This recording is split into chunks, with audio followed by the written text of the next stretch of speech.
I can hear you. You can hear me trying to kill me. I I'm can't old. just yeah.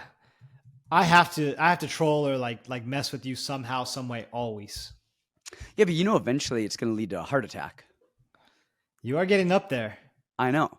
When we were younger, it was just rage. Eventually, it's going to lead to a heart attack, and there I'll go.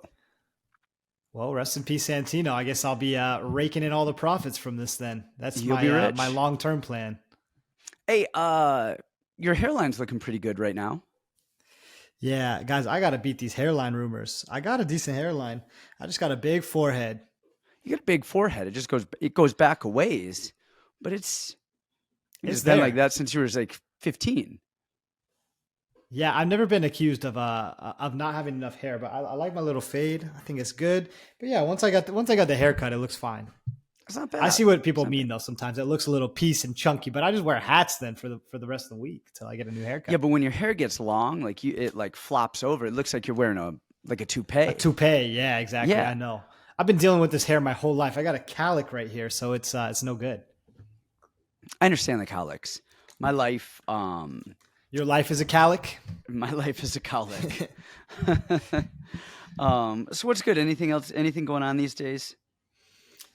I'm trying to think. I'm having trouble with my pools. Other than that, I flooded it. I think the autofill valve. This is like adult stuff. This is so boring now. My autofill valve busted off, and now I'm trying to do this by myself, and I've never done anything like that before. Um, is it? Do you have like a hose, or is it like is it automatically in there? Yeah, it's Like you supposed to don't be have a hose. automatically in there, but then the Okay. old one blew out. So then I tried like replacing it and floods my entire yard. And also, I live at the base of a mountain. No one tells you at the base of the mountain every day is like a tornado. Like Is it? I wake up and all my shit is in the pool because it's so windy here. Huh. Is it always that way? Like I don't know. I feel I like that's a I mean, weird. since I've lived here, it has been crazy windy every single day. It's, I I don't. put in a Oh, basketball court thinking I could play, and it didn't work that way. The ball thank you. can't go My in because it's too windy. my wife brought me a Spindrift, the best What's sparkle that? water there is. Oh, it's the best. Oh, it's the best sparkle water there is on the I know planet. we're not. I know we're not doing free promo. Free promo, free anything. Like I would pay everything I own for actually just a can of this. I don't even need equity in the company. Just like I'll pay like $50 a can. It's better than any other thing you can get. But yeah, so I text my wife Kindle like, "Hey, can I get a sparkle water?" She comes like shimmying in because she'll be caught. She'd rather be caught dead than on camera. So, Wow. oh yeah, yeah, she won't do a camera. Um, a couple things going on in MMA. I'm curious your take. Do you care Okay, about what do we got? Francis Ngannou at all? I, I'm the worst person. I never found his fights like crazy entertaining. I was never like going crazy to watch a Francis Ngannou fight. And maybe that's me because I like the smaller guys, a little more technical guys, that kind of stuff. And maybe for the average MMA fan, they love knockouts and that's their guy.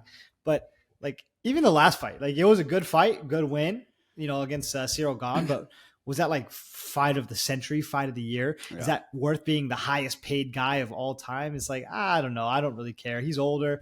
By the time he's actually going to fight, I mean, I don't think he actually even does fight, but by the time he does, like, do we still care? Is there anyone left in PFL? Well, he only won that title too because Cyril Gahn decided to jump to an ankle lock in the fifth round. I'm more privy to that now. I'm a big fan of jumping for heel hooks. Do it, do it. But he's at PFL. He's going to be paid. He's saying that anybody who fights him is guaranteed at least 2 million a fight. So, like you said, do they even find somebody to fight? I mean, who does he fight though? There's nobody. If you're Usain Bolt and you have nobody to race against but a bunch of cripples in a wheelchair, like that's not a fun race. Like nobody cares. It's like, of course you're supposed to win. Hey, So what where, was where the old what actually what this reminded me of is when you used to talk about what was it, Affliction? That one fight card with Affliction? yeah, Doesn't it kind of there's, remind you of that where they're spending just crazy money? And you're like, how can they afford to do this? How is it even possible? I mean, they have all this investor money. So, but man, investor money dries up at some point. Investors want a return on their money. And they got this, I forget the company, but basically a bunch of like sports stars and actors to invest a bunch of money in a PFL. But again, I can't imagine. I mean, PFL sells like what, 52 tickets a show. Yeah, And and they're actually going to pay 50 of those are Francis. comped. Yeah, they're paying Francis what, $7-8 million per fight, plus his opponent $1 million. So you're $9 million in the hole without paying a single other fighter. And now, how do they make it back? They're going to do it on a pay-per-view. Does the pay-per-view really make 8-10 million? I mean, someone's got to make money somewhere. They can't be doing this for charity for Francis. You know what I mean? Yeah. Like maybe for I mean, publicity, maybe that's their trade-off. I don't know. So I think didn't Jake Paul sign a thing with PFL? Maybe he does a show, a mutual show with Jake Paul and Francis Ngannou, and then maybe it sells, and maybe there's pay-per-views. God, but you put them both on the same thing. You're dishing out 20, 30, 40 million now. Yeah, you got to pay a lot of money. So how do you make that up? I'm uninterested.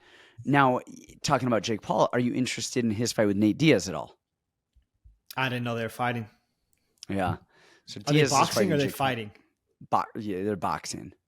Not that it would matter, because Nate Diaz, like, is the whole thing. Joe Rogan used to pump up his black belt all the time, and he never even really used it. Like, he can't wrestle. He just would box anyway. So I guess even an MMA fight would be a boxing fight. He would, but anytime people shoot on him, he would attack chokes. I mean, did it to Connor, did it to Melvin Gillard. You know, you shoot on him, he's attacking your neck. But yeah, I don't know if there's any other interesting stuff. You made some good money last week on what, BKFC and Bellator combo? Yeah. Oh man, I had some good stuff loaded up. I had some crazy parlays going, and then Mansour Barnawai, whatever that guy's name is, he freaking ruined everything. And then by the end of the night, after bare knuckle was over, I was probably him short of a couple $100,000. So once again, this happens. I'm just gonna keep cracking one of this time. Keep hammering again. Keep hammering until, I mean, that's what you did last time. Yeah, you're getting close. You're getting closer and closer. Yeah. Man, I want to bet. But man, we've got a card this week.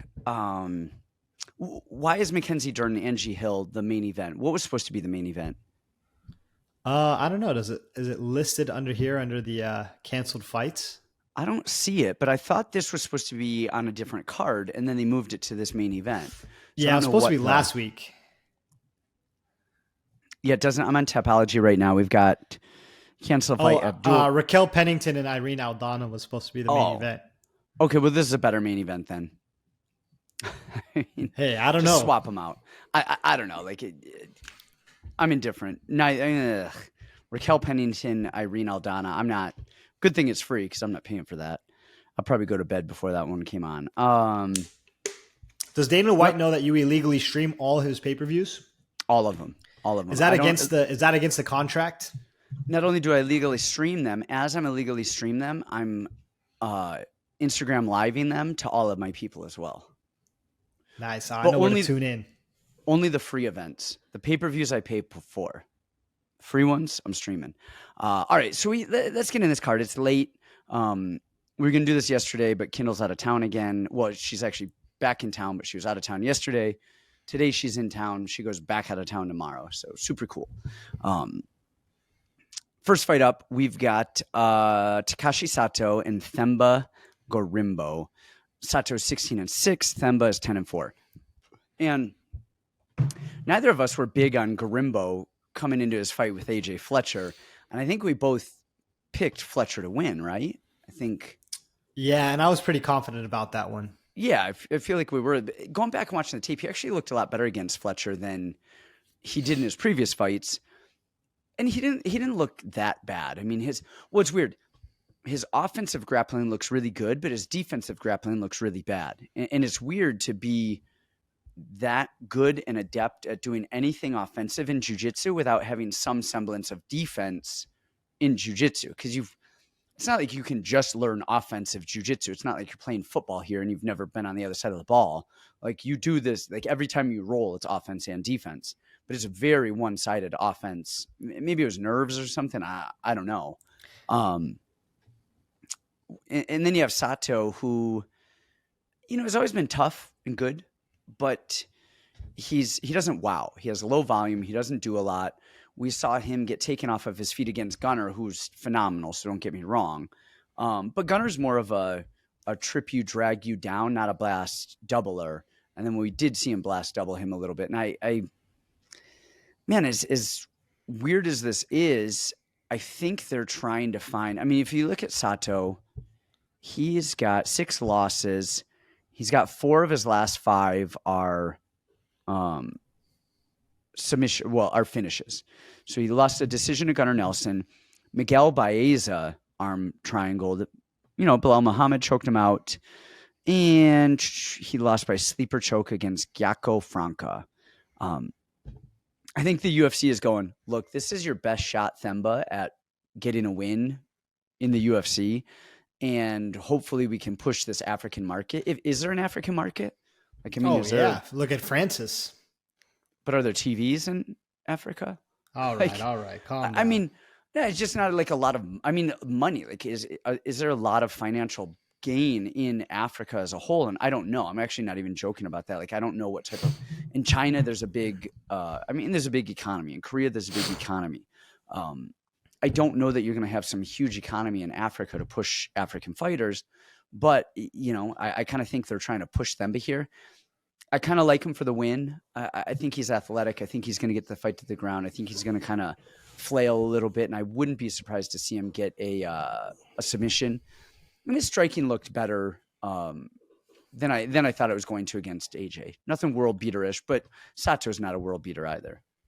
Yeah, it's just funny how we changed perspective from fight to fight, right? Even Brian Battle, we were so high on Brian Battle one fight before that, and then we both swapped to Gabe Green, and then Brian Battle comes back out and knocks him out. That actually fight went exactly how you said it could not go. Yeah, I said he couldn't unicorn it. I said he's not going to get another unicorn, and sure as shit, even a better unicorn than before.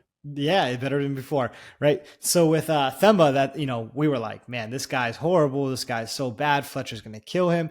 And honestly, having a lot of Fletcher money down, I was pretty nervous about that one. That was a little sweaty, for a couple minutes there when he's taking AJ down pretty easily. But one thing we talked about a little bit today is I think he looked a lot better in his loss than he did in all of his wins.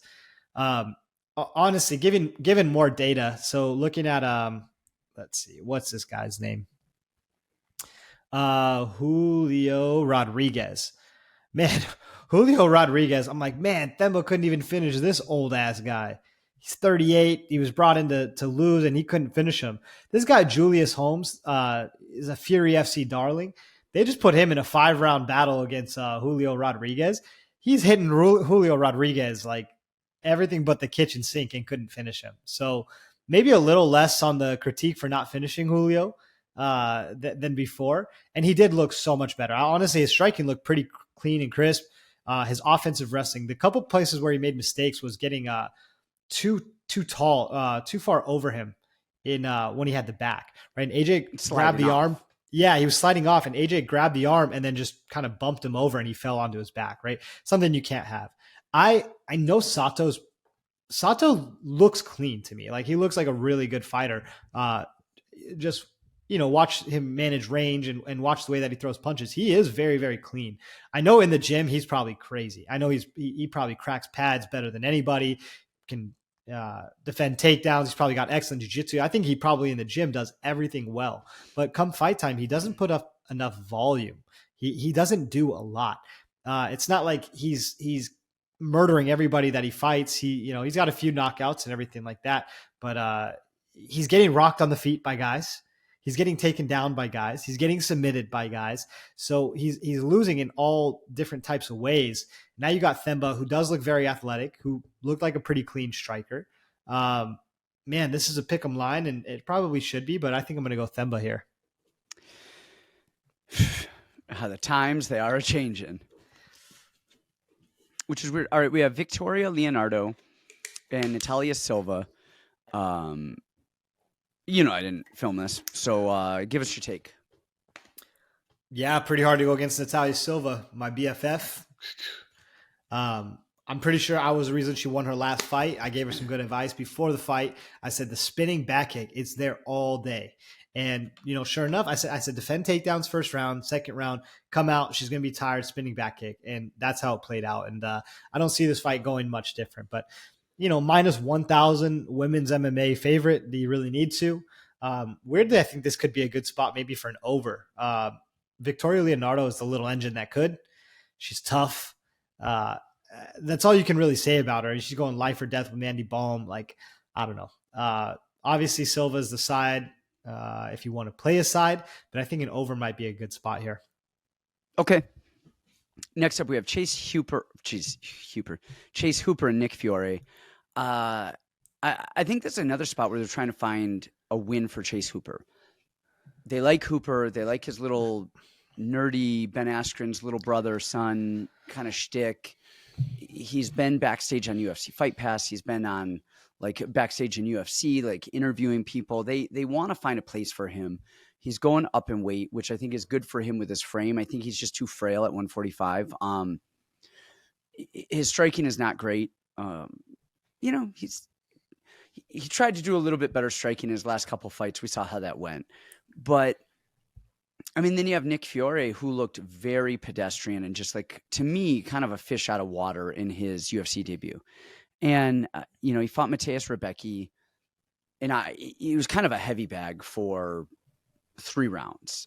And even moving forward standing, his striking didn't look bad, but he was just so nervous and so freaked out in there and just shelling up.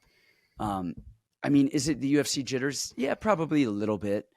But I think, look, he's a decent enough grappler, but he's not amazing anywhere. And I think Hooper is just long and gangly and wiggly. And we've seen it like in the Cole Harris fight. And I know that was down a weight class, but we've seen it before. We saw it with Rest in peace. Yeah, that is crazy. That he got hit by a bus, right? Or a horse. The same thing in Brazil. What? Man, I forget what it was, but and Daniel Tamor. That's what I was thinking of in his first fight, where he's got some vicious ground and pound if he gets on top.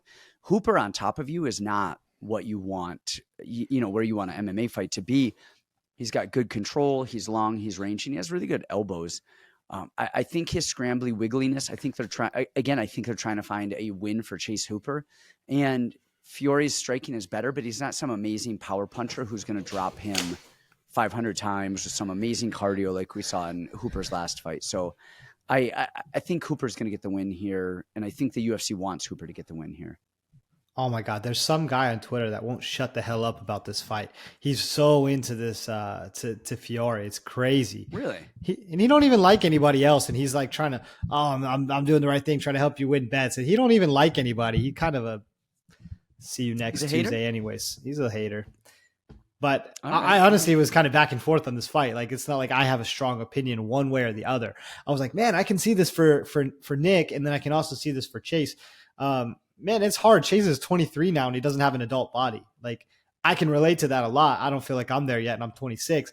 But, he's just so weak still, and now he's moving up a weight class. How do you think that fares for him moving up? I think, honestly, if every single fighter moved up a weight class, everybody would be better for it. Not every single fighter. Like, we have Joaquin Buckley later, who's actually dropping a weight class, and that's probably better for him. Or he should be a 185er, but all of the other 185ers should be up at 205. Like Kelvin should be at 170 or even at 185 if everybody else moved up. But everybody cuts so much weight that they're just dying. They're killing their bodies. They're not performing. I think Hooper going up a weight class is going to be nothing but good for him. I think he's going to have more energy. I think he's going to have a better chin. I like it. I'm for going up. We just had Camuela. Camuela's fighting up at 155 now. He made the move. I feel like he has always fought the scale, and nobody has ever actually seen him perform how well he can perform because he's always dying for the weight. On both the Themba fight and on this fight, and actually on the Cosce Urbina fight, which we'll get to in a minute, I think all of these fights could kind of go either way. I mean, I lean Themba, I lean Chase Hooper. We'll get to Cosce and Urbina in a minute. But I think the UFC is trying to find wins for these guys that they want to push. Not that they're probably all going to work out, but I think that is the narrative here. And so I got to lean Chase Hooper.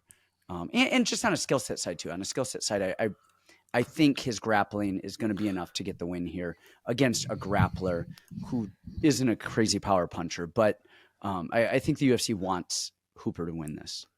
Yeah, I mean I agree with you. The I thought Nick looked like decent enough on the feet. Right, there was that time in the second round when Mateus Rebecki whatever was pretty gassed out, and then you kind of look at Nick like, oh shit, Nick's coming on, like it's Nick's time. He went for his own takedown. He was landing with the punches.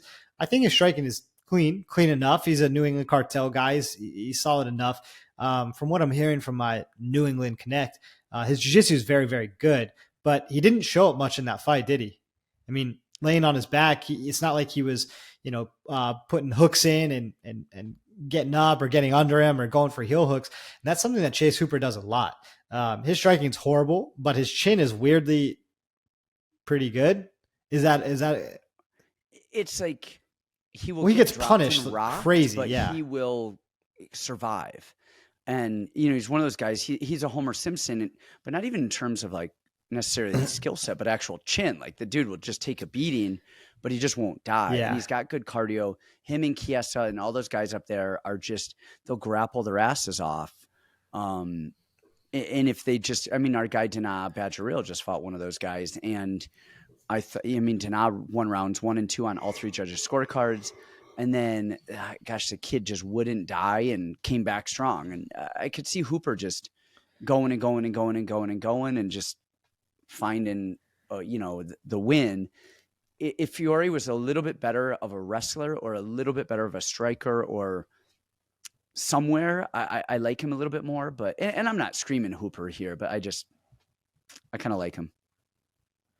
I'm with you too. I think if he finds a way to the top, he is brutal on top, and he has very good jiu-jitsu. I think he's scrambly enough, and he actually does that. Like we said, what is it called? When Donaher teaches Kazushi, he gets people to move. He gets them to move from underneath, and I think he'll find the way to the top. And then, honestly, I think that that's probably where he finishes, from the top. Yeah, I think so. All right, next up we have Ilir Latifi against Rodrigo Nascimento. Who wins? How? What do you got? Who do you got? Do you care what you got? I actually like this spot a little bit. I think usually in a spot where it's a wrestler versus a Brazilian, it's a pretty easy open and shut case for me. I always go with the wrestler over the Brazilian because Brazilians love to play on their back. But this fight I think is a little different. I know that Latifi is a big boy. He's a big bowling ball. And he's, pretty high level wrestler, at least credentials wise. And honestly, you can watch it in his fights, even his last fight, the way he's catching kicks and then chain wrestling off that. He is a high level wrestler. He's very good. But man, I can't unsee him death gassing against Oleinik. I can't. He was exhausted after one takedown and sitting on top for the rest of the round. Right. That coupled with he's always on the back foot. He's got really bad body language for everything. Now, someone said he had staph, which could have something to do with it. But I think Nascimento is going to be a much stiffer test than Alexei Oleinik, right? He puts a lot more volume in your face. He's a lot more dangerous on the feet, leg kicks, just a big boy. And I think he moves a lot better than Oleinik too. Oleinik throws the slowest kicks of all time, gets him caught, gets taken down, and that's where he rests. I think I have to like Nascimento here as much as usually I like the styles the other way around. I just think Latifi is a little too old, a little too bad cardio, and he's having a tough time moving around these big boys for 3 rounds where Nascimento can put it together. So I'm going to go Nascimento on this one. Okay. I like Ilir here. And outside of the gassing of Oleinik, outside of gassing in that last fight, I kind of like him everywhere here. Nascimento is a little bit looser in his striking. I don't know that he's going to be able to get on top. I don't think he's going to submit Ilir from his back. I think that, and Ilir's one of those guys that doesn't do a lot. He kind of moves, and he'll pick his shots, but his wrestling is really good. And he will hit that high crotch. He goes single, lifts high crotch, and just dumps heavyweights on their back. And when heavyweights get on their back, they tend to stay there. You get a guy even like Oleinik, who's a big human as well. Both these guys are going split decision with Tanner Bozier, so it's kind of I think tough. Yeah, I think did both of them win split decisions with? Yeah, both Yeah, of they them both won, but I think won. one of them actually won, and the other one was very close, like a lot closer. You think Ilir's was a lot closer or Oh yeah, Nascimento's? yeah. Okay. Ilir's. I thought Ilir beat Derek Lewis when he fought him. I mean, the guys he's losing to are Ryan Bader, Corey Anderson, Volkan Ozdemir, and Derek Lewis. I mean, those are solid guys. Beat Tyson Pedro, beat Ovent St. Preux, and that's a while ago. Beat Tanner Bozier and beat Alexei Olenek.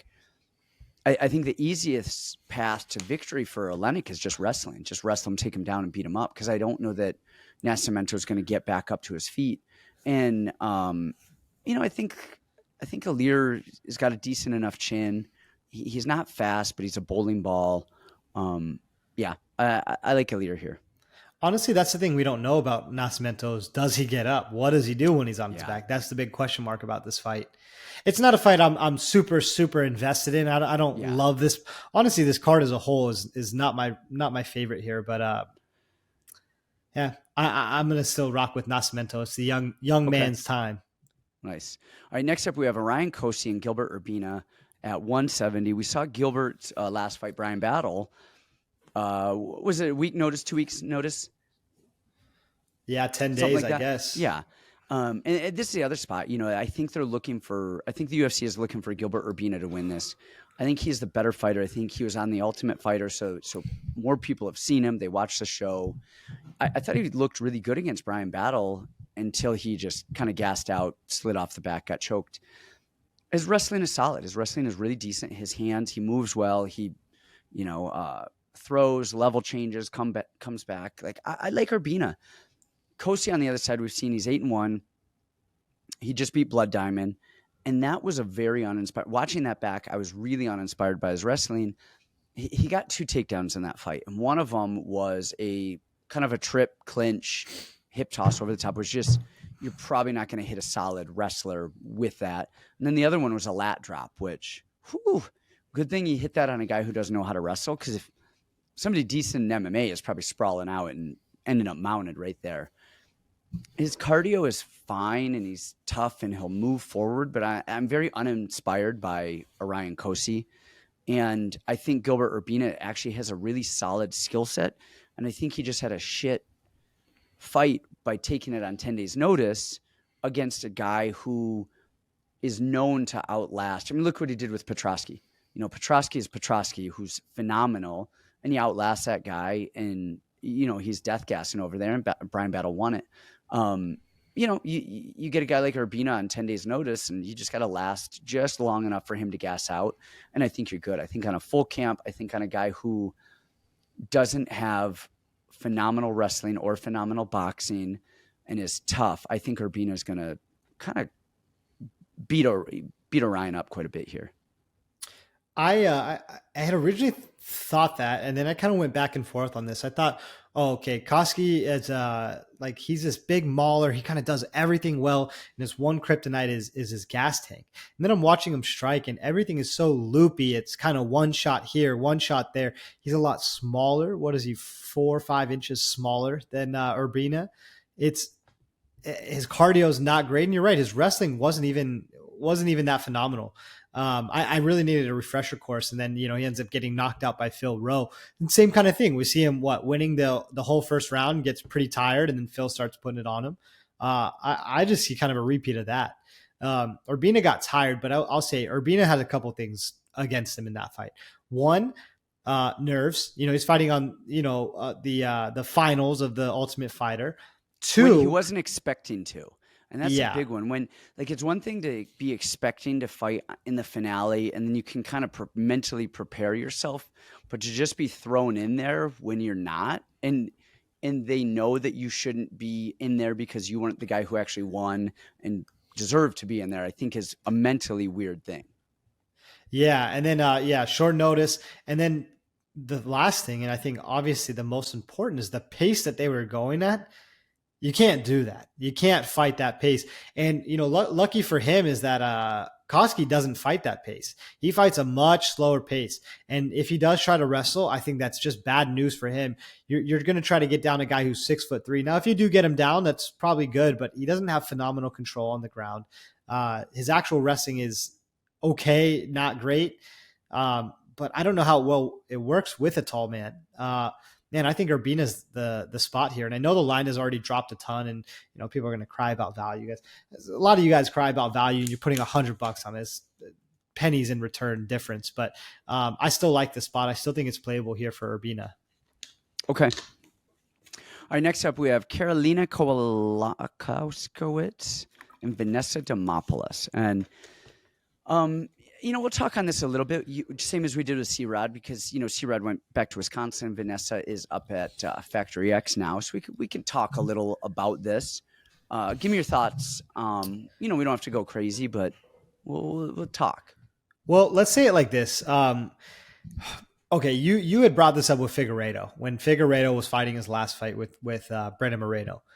So many times he was distracted and he was doing dumb shit and all kinds of craziness. And all you guys did was like, dude, you're a Ferrari. We need you to perform like a Ferrari. Don't go off-roading in the Ferrari. Let's stay on the track and let's go 100 miles an hour and we're going to be good to go. And obviously it worked. And then we see the last fight and it didn't work. That's my worry for Vanessa here is that, we spent a lot of time getting her right.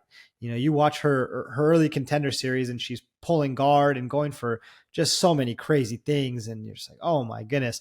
I think her striking has come a long way from where it has been. Is it perfect now? No, not really, but it's come a long way. But at some point we had got her to learn how to wrestle a little bit, fight for top position, not pull guard, not do the dumb shit. And the thing that I worry about the most is that now she's at Factory X, which is known most for doing dumb shit. Brandon Royval, I got to give it to him. He is the master of dumb shit working out for him. He is like freaking phenomenal at causing chaos and hectic, and he's really talented, really, really good. Man, I'm super impressed by that guy. But then look at a guy like Cody Brundage, right? I didn't get to see the fight, but I heard he was winning the whole first round, almost had Rodolfo, almost out of there. And then he pulls a guillotine on a multiple-time black belt world champion. It's insane, right? So who's there in her corner telling her, don't do dumb shit. Don't pull guard. Don't do these things that have got you into trouble. And one thing that I've known from Vanessa is like, no matter how many times we wanted to tell her, like, it's wrestling day, like we're wrestling. Like she's always got that playfulness in her where it's such a good heart, but she wants to do jiu-jitsu and pull guard and show things that she's good at and things that she's comfortable with instead of always wanting to push herself into new uncharted territories. Now I'll say about this fight, I think this is a super winnable fight for her.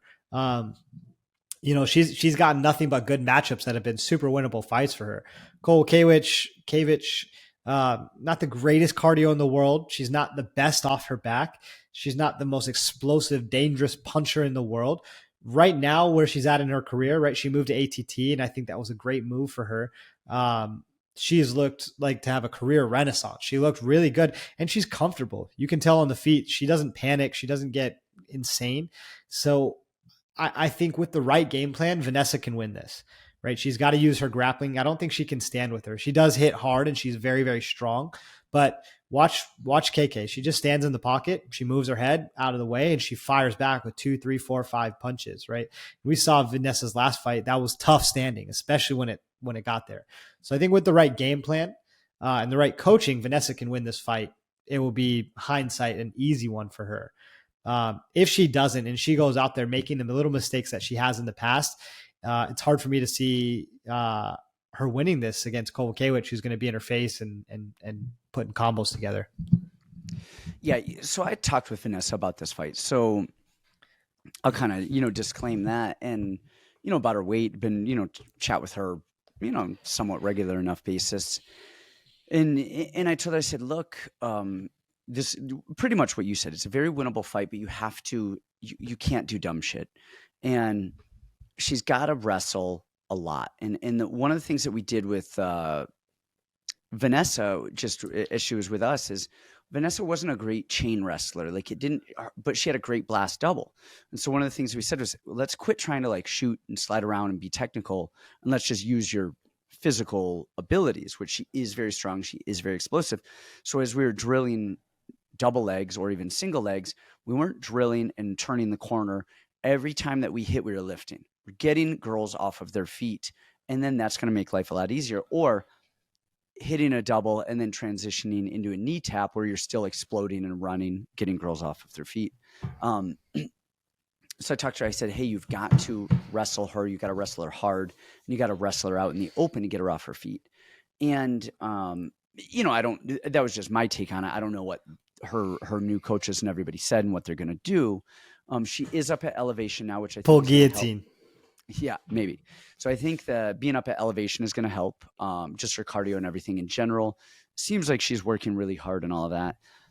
But yeah, she's got to just not pull guard. She's got to not panic. She's got to be okay not getting a finish and just doing the right stuff. What she did with Jinyu Frey, that was such a good fight for her, the way that she fought, that she did all of the right stuff. And Vanessa listens really well. She's a soldier. She's a gamer. I don't know what their game plan is, but if Vanessa just doesn't do wild shit, she should win. It's like what we said about C-Rod with Rosas. Is I said, I don't know what's going on. I don't know what the training is like. As long as C-Rod is in shape, he's good. He's going to win that fight. And that is what happened. As long as Vanessa's not pulling guard, she's good. Well, at least Vanessa can make weight. C-Rod fat ass can't make no weight. So Karolina's actually decent on top. Like, she's decent on top. She's decent taking the back. She's a decent grappler. She has high volume. She's in your face, but understands that distance and range really well. And sometimes she's in your face and other times she's on the back foot. So she actually understands when she needs to be moving forward, when she needs to be moving back. Her biggest, I would say, issue as a fighter is when she does get taken down and she's on her back, she'll stay on her back. For the most part, we have seen her like kick off and create some space and come up a little bit. But if she doesn't kick and create space, she's there. It's not like she's going to like build a base, hip heist, do all the right stuff. So, winnable fight for Vanessa. And as long as she just doesn't go full Cody Brundage and start jumping and pulling guard and panic, I think she should win it. All right. Next up, my main event. Oof. There's a couple of these on the next few fights should all be really good fights. Just in terms of like just entertainment value. And Maheshate and Slava. Maheshate he's tough. He's good. He's a good striker. Lots of knees up the middle, good power right hand. And for as much as I think of him as a power striker, a guy who's trying to knock you out the whole time, he actually moves in and out well. He's not just so flat-footed where he's like, a Brazilian Muay Thai guy that we see all the time, these days, but he moves in, he moves out, he's lateral. Slava on the other side is a more traditional European Dutch style kickboxer, really tight guard, really tight hands.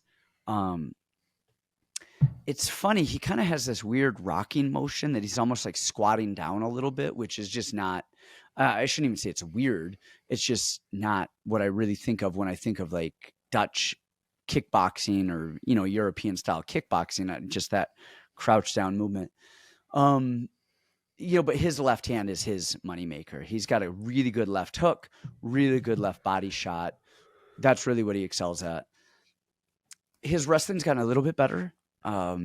His wrestling cardio has gotten a little bit better, but he gets hit for as good of a kickboxer that they say he is. He gets hit a lot. He gets chinned a lot, and then he just stays in the pocket and people trade in the pocket and he ends up, landing shots, tight close quarter stuff. This sounds insane to me, but I kind of lean Maheshate on this one. Everything in my brain says take the better, more technical striker in an MMA fight against another striker. But I kind of like Maheshate's MMA striking a little bit better. He floats in and out. He draws you in and out. He looked good against Rafa Garcia, who really was winning on those wrestling exchanges, which I don't see Slava doing. And if he does, I don't see him being able to keep the cardio with it. Maheshate looked pretty good in his last fight. And yeah, I kind of lean Maheshate here.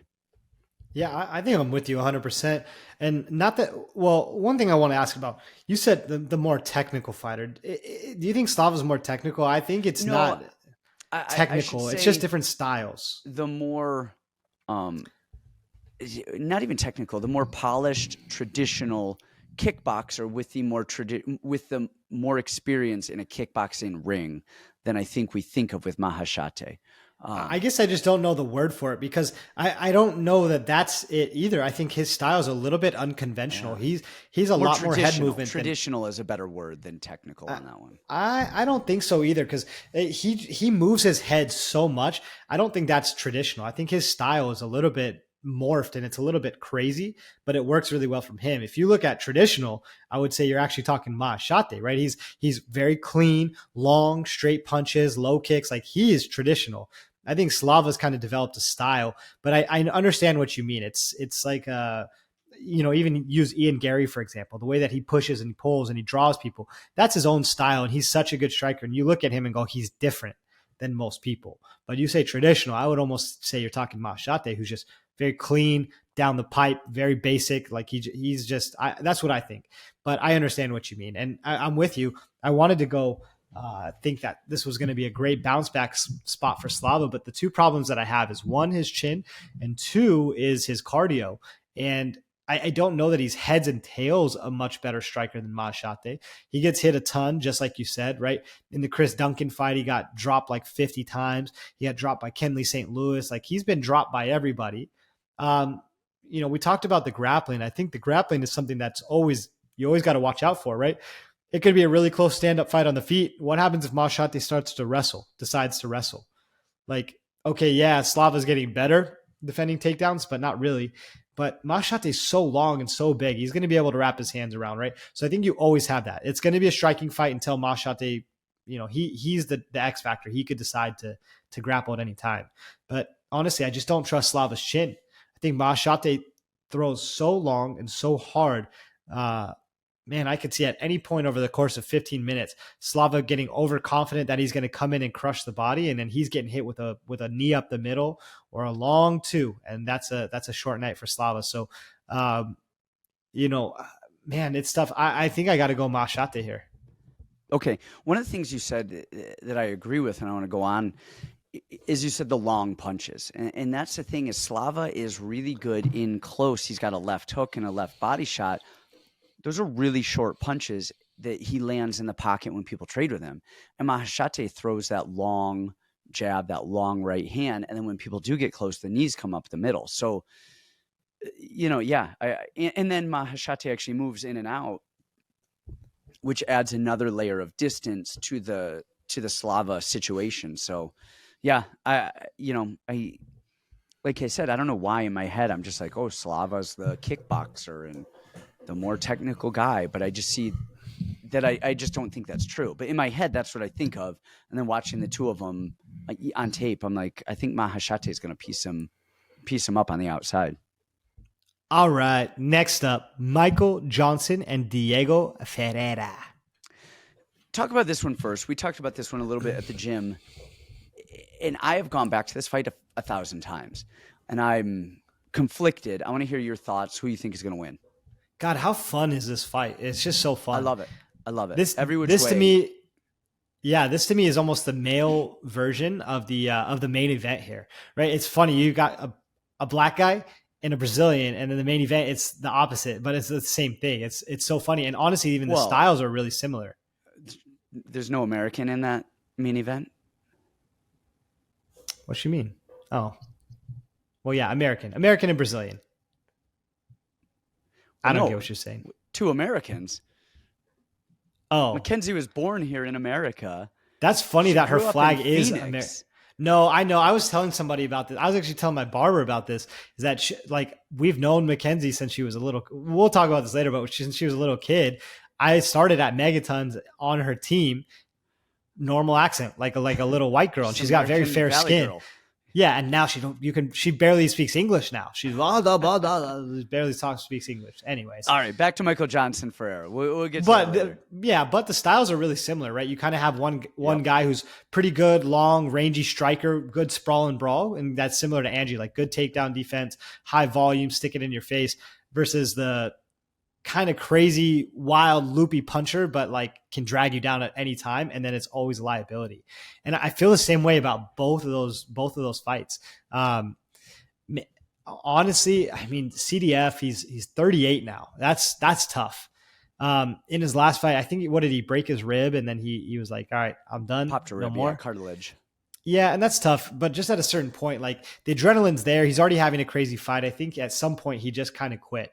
And a lot has come down on Michael Johnson for like, that same thing is like, what Michael Johnson are we going to get today? But honestly, I still think that he's training at a super high level at Killcliff. You look at their Instagram, he's in every single clip, sparring every day, sparring with the old guys, the young guys. Like he's in it. And I think he's a very good fighter. I mean, man, he's beaten some good guys. He's been competitive with a lot more. I think styles make fights, and on paper, I think this stylistically should be Michael Johnson's fight. Of course, you have that instant death as the second that he gets down, that CDF finds his back, because he is phenomenal jiu-jitsu and phenomenal jiu-jitsu for MMA as well, which is a super rare combination. But I'm going to go Michael Johnson here. I think he sprawls and brawls into his way to a victory. Yeah, it's crazy. So Michael Johnson actually has a losing record in the UFC. Crazy. It's insane. He is 13-14 in the UFC. Diego Ferreira, whatever, 17-5. Let me list off his 5 losses. Mateus Gamrot, Gregor Gillespie, Beneil Dariush twice, and Dustin Poirier. Like, dude, that's a solid resume. He beat Aubin Mercier. Oh, he beat Jared Aubin Gordon, Mercier. Kabilov. That's it. Pettis. Rustam Kabilov. Jeez. Pettis. So he's beaten some really good guys, and you hit it, man. First of all, I thought Michael Johnson could have won that Malarkey fight. That was close. And I picked Malarkey to win that, I think. But man, he looked really, really, really good in his last fight against Mark Diakese. Looked really good. And the thing that Michael Johnson does is he sprawls. He doesn't hit hips. He doesn't float. He doesn't go to the cage. He sprawls. And that gives a lot of people a lot of problems, because usually people expect to run a double. You get to the cage, then they start cage wrestling, and then they're a guy like Ferreira, who, watching him against Pettis, he shot in, level changed down, slid to the back just beautifully a couple times. I don't remember if it was Pettis or Gamrot where he had his back, kicked off of the cage, pulled him onto the canvas. Just really slick stuff. But again, Michael Johnson with his sprawl negates a lot of that cage wrestling, and he manages the range and the distance so well, and is generally right in front of you, where he wants to be. Beautiful fast hands. He kicks a little bit, but not too much, where I think Ferreira's going to like catch it and wrestle him back. One thing he does is he doesn't go first. He doesn't throw a lot where he's going to give some openings. It's not like Ferreira is going to feint. Michael Johnson pulls the trigger and Ferreira can slide under him. Michael Johnson is the one who's always feinting and getting other people to pull the trigger first, and then he counters with 2, 3, 4, 5 punches. Just he's always rapid firing back. But like you said already, does this go the Thiago Moises route where Michael Johnson is murdering him? Moises comes out the next round, runs at him, grabs a single leg, pulls guard, submits him with an ankle lock. You're like, Ferreira could do that. Like, that is a legitimate way that this fight could end, is Ferreira pulling guard or Ferreira climbing up to the back. I honestly have no idea. Like, this should be a Michael Johnson fight, but Ferreira could pull him into his guard at any point and win. I'm with you. I kind of barely think that Michael Johnson's sprawl is going to be enough to, do enough to catch the aging 38-year-old Ferreira. But man, I wouldn't put money on this any which way. Actually, the only thing that I think I would put money on is doesn't go the distance, because I think either Ferreira is going to find the submission or Michael Johnson is going to find the KO, TKO. I don't think he's going to be able to sprawl and brawl for 15 minutes without one of these people getting finished. I just think don't so see it. too. Yeah. I mean, like, for the books, I'm going like 51 Johnson, 49 Ferreira. I have zero confidence in this fight. I just think that the striking and the speed of Johnson is still just there. He doesn't look like he's slowing down, and he looks like he's getting better and better and better. And I assume that little by little, maybe his jiu-jitsu has gotten marginally better. But man, would not be shocked at all if this was a first-round sub for Ferreira. I cannot stop yawning. I'm tired as hell. I know it's these late ones. It's 9:50. Whatever. Let's power through this. Let's give it a rest. We've given the people enough. We've given them 8 fights, 7 fights. Let's take it off. You shut your hole. We're running through it. Andre Fialho, Joaquin, Buckley. Who do you got? Can never take my opinion on this one. Man, death taxes and Andre Fialho. That's all I could do. We were just talking about this today. We don't know why we like him, but I do still like him. I don't know why. I love his presence in the pocket, his patience. He stays, he's the most in-range fighter that I've ever seen. Like, he doesn't really move away when people swing at him. He stays here. He'll kind of tip of the nose so he can fire back at all times. Man, I do realize that Joaquin is the side here. Obviously, he's the favorite. I think he's got a more complete skill set. Obviously, his wrestling is very, very good. His striking is not bad either. He's got very good boxing. I totally understand all that.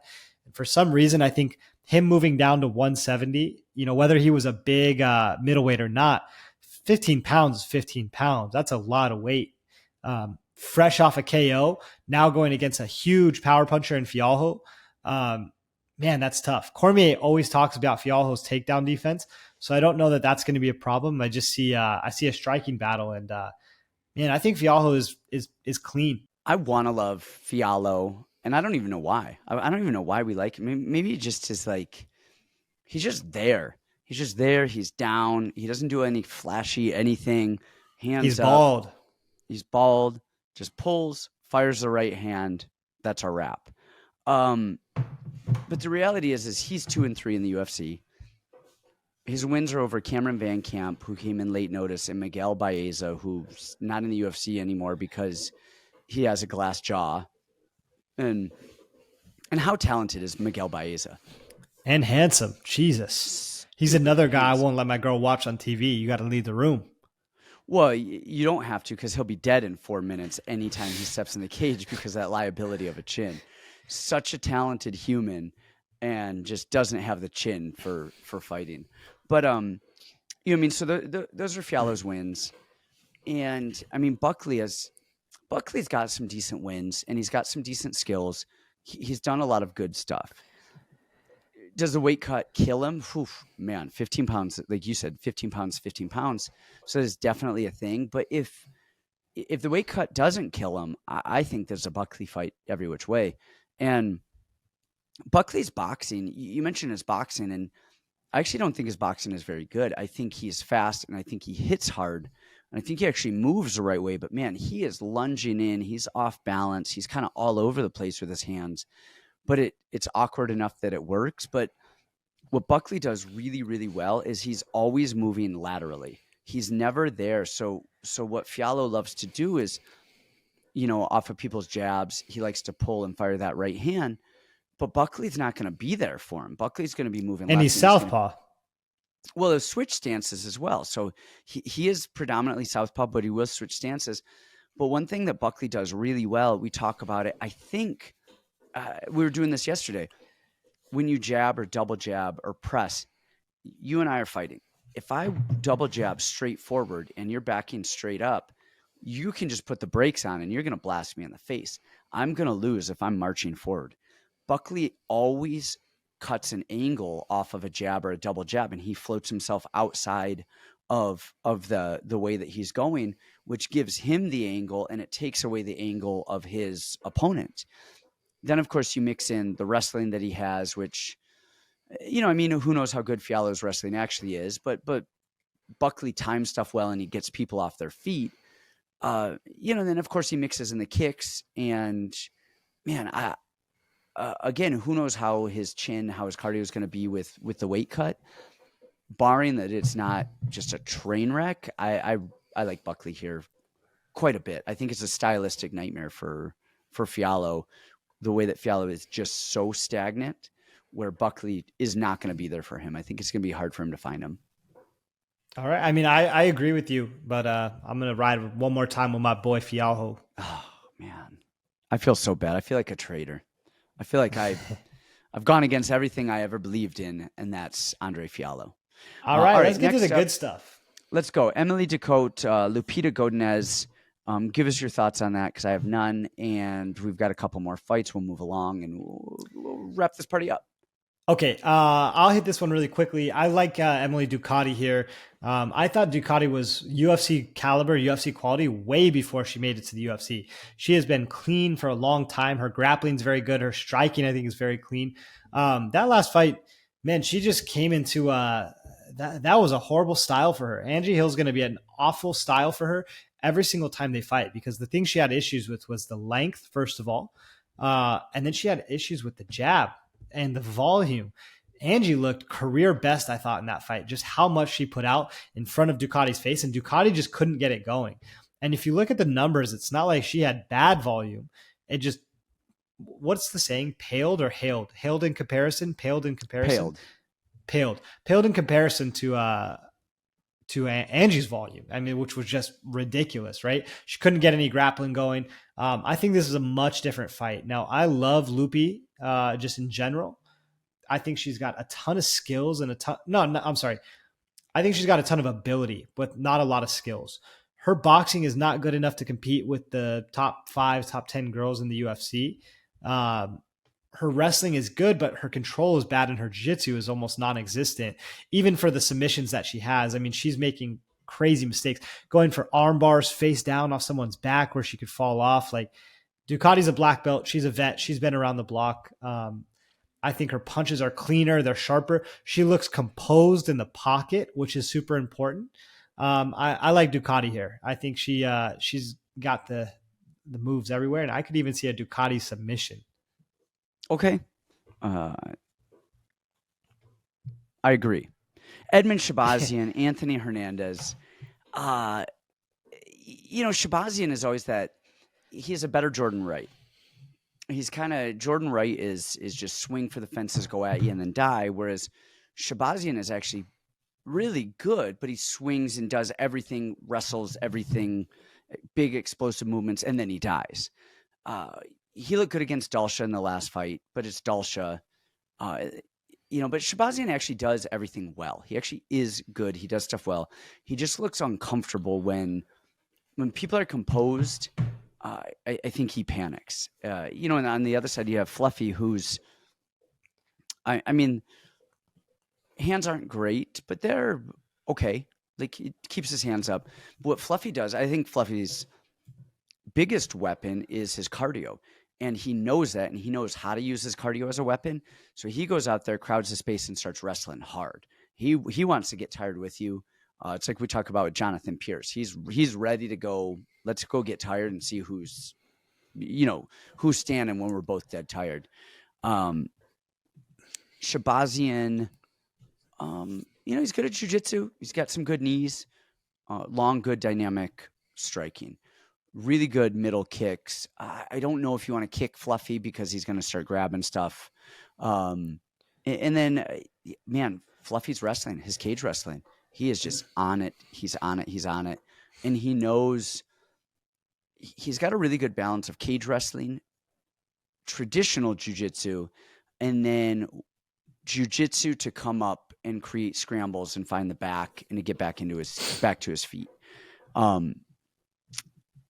I think if Shahbazyan is going to win this, it has to be within the first 2 or 3 minutes of the first round. He's got to catch him, clip him quick on his way in. Otherwise, I think this is a Fluffy fight to me. I think Fluffy just will not die, and he will smother him. I do like that Shahbazyan is at extreme these days, and he's probably just sparring with Curtis and Sean Strickland every day. That's got to build up some confidence and some toughness for you. Outside of that, man, I like Hernandez. I like Fluffy. Man, we are having technical difficulties up the wazoo. I lost you again. We are. But okay, I can just pick up right where we left off, and we're going to try to do this mute. Check this out. I don't know who you picked. I'm assuming you picked Fluffy. I'm going to go the other way. I'm on Edmen here. I really, really like Edmen. I think the UFC has been trying to get him wins. You know, he's in Vegas with the Vegas crew.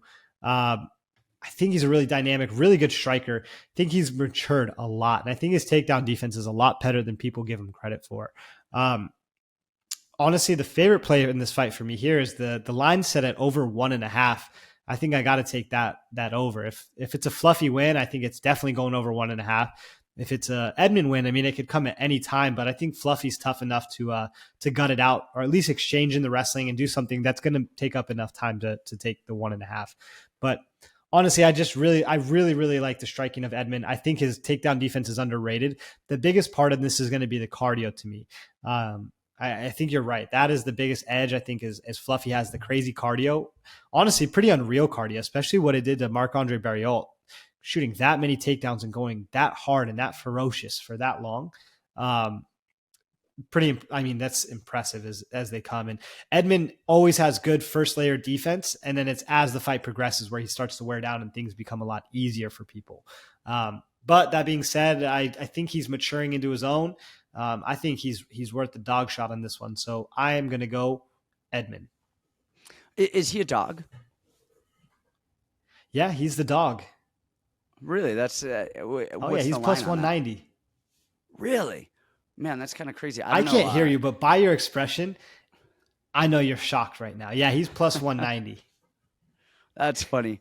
I would have thought that he would have been the favorite here because I think he's the more overall skilled fighter, but the cardio and the cage wrestling of Fluffy makes me lean in that direction. So, all right, great. Let's move on to the main event.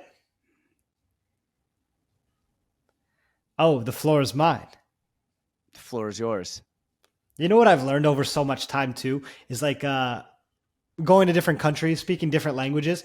You can get by on just so much, just hand motions, just kind of like having the idea of what you're saying, even when you don't understand anything. And that's what's happening right here. Is I don't know what you're saying, I can't hear you, but you know me well enough. Just little things, and I got the hint. Yeah, exactly. You got all right, let's do main event time. This is the same thing as the Michael Johnson CDF fight to me. It's Angie has looked so honestly. Angie's old. That's the first thing. She is old, but man, has she looked amazing lately. I mean, especially in the Ducote fight, right? She seems to be putting everything in front of her, and that includes grappling. When people are trying to take her down, she's got that 5 layers of defense before that. She's got punches in your face. She's got her hips. She's got her lateral movement. She has looked clean. Her cardio's looked as good as ever. Man, she's just game. She looks like she really understands it now. Just the problem that I have is that Mackenzie doesn't die. She, as bad as her striking is and as bad as her wrestling is, she just plods forward at you, swings overhands until she can get close enough to you.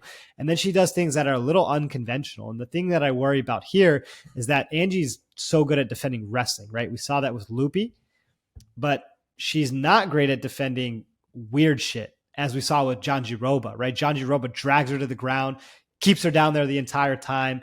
Bad look. And I would argue that, I'm not going to argue, Mackenzie is better at jiu-jitsu than Jandiroba, and Jandiroba is very, very good. But Mackenzie is world-class, and she's a very submission-oriented grappler. Puts girls in danger all the time. Man, 5 rounds is a lot of time to give Mackenzie to find something.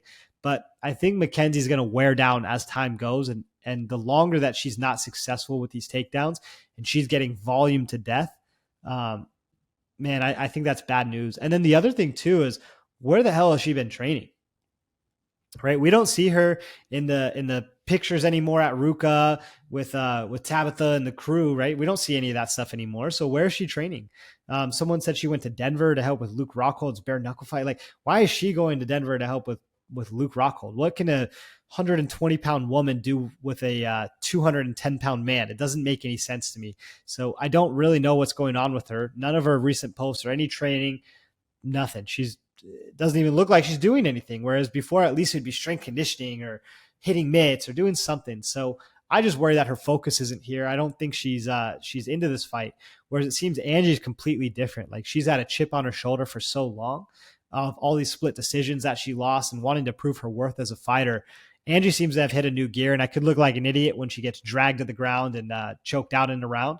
But I think the more complete fighter here is going to be Angie. And so for that, I'll rock with her.